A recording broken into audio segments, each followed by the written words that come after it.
actually one of my books. It's in English. It's called Bitcoin Separation of Money and State. It got translated by the Exonomia guys into Swahili. The title of the book then goes Bitcoin Kutenganisha Pesa na Serikali. I guess it means separation of money and state. Hi, my name is Josef Tětek, and I run Trezor Academy. And today we're gonna talk a little bit about why I'm passionate about Bitcoin education in the Global South, and why you should be passionate about it as well, and what some of my favorite stories in Africa and Latin America are.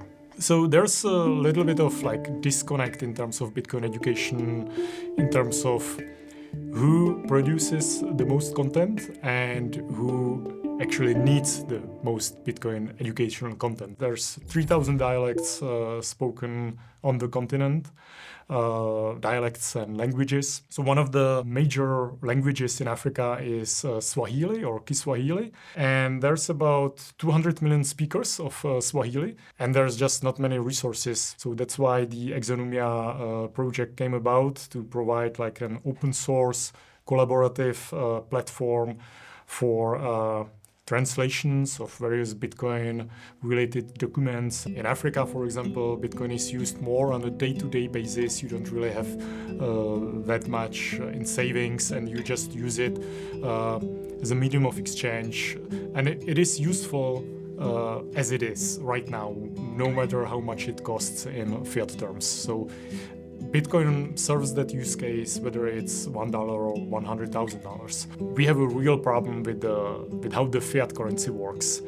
It doesn't really work as a store of value, and that's very relatable for the Africans. You usually don't need to explain it too much because there's persistent high inflation environments in Africa. The fiat money also doesn't really work too much as a medium of exchange. It's kind of hard for you to open a bank account. If you're an African, sometimes you don't even have any national ID, so it's impossible for you to open a bank account. So you're unbanked. And Bitcoin sidesteps both of these issues. It's over the long term very useful as a store of value. In Kenya, there's the payment system called M-Pesa. The M-Pesa system is tied to Kenyan shilling, and Tando is a sort of payment gate that allows you to pay into any M-Pesa account with Lightning, as of now without any fees, without any registration. There's no KYC, so it's even more private than actually using the M-Pesa system, and it's actually cheaper and faster than using the M-Pesa system. So Tando basically sidesteps all of these legacy requirements and just lets you spend Bitcoin and send Bitcoin into Kenya without any issues. Me, as a guy from Czech Republic, can come to Kenya, and it would be kind of hard, maybe even risky to spend with my credit card in Kenya or exchange USD or Euro into Kenyan shillings. I can get ripped off on the exchange rate and stuff, but I can just come with my Bitcoin, with my global money, and just spend it, live on Bitcoin in Kenya, which is really amazing. And this is one of really amazing things about Bitcoin, that it just brings us all into one monetary standard. I believe the world is going to undergo hyperbitcoinization. Bitcoin is the mankind's global neutral money, but it's going to be highly volatile, high risk for individuals.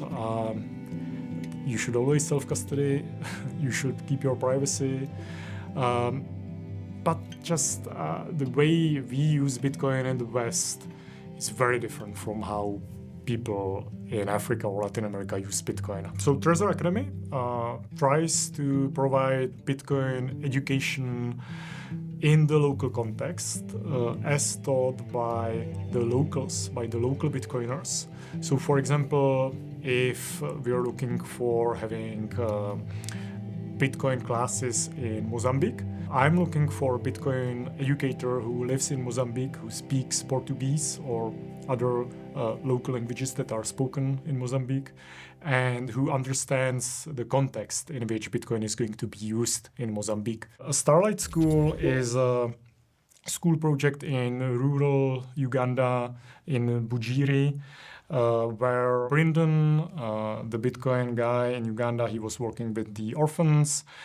And at some point he learned that the school that the orphans were attending is about to close because of the finances just didn't work out for the owner of the school anymore. If the school were to close down, the orphans would have to walk up to 10 kilometers every day to get to the nearest school. And Brendan said, no way, we're gonna save the school. He called for support and sponsorship, and Bitcoiners worldwide came forward.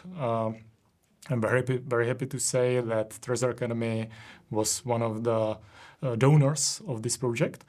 And so with the support of the global Bitcoin community, Brendan was able to acquire the Starlight School in Bujiri in rural Uganda, renovate the classrooms, do like Bitcoin-related murals, and incorporate Bitcoin curriculum into the school curriculum. Trezor Academy was established in 2023, and as of now, we've run the program in 32 countries. More than 2,500 graduates over the years that took part in more than 100 programs. But I mean, like, the numbers don't tell the whole story. Like, the main story is in individual stories of people. For example, one of my favorite stories is there's a Cuban community in Botswana that tries to provide for their families that still live in Cuba. One of the Trezor Academy graduates is a Cuban woman living in Botswana, in Gaborone, in the capital, and she started using Bitcoin for remittance payments into Cuba. Because, like, sending money from Botswana into Cuba, there's no way, like, through legacy financial systems, or maybe if there is a way, it would take like a week and cost like 20% in fees, and it would be highly unreliable. But with Bitcoin, she can send funds in a few seconds, and it gets there basically instantly for very low fees, almost zero fees. People like that are just so excited when they learn about like options like this, and it's just these little stories, use cases you see when you're doing like locally based Bitcoin education that tell the full story of what's happening here.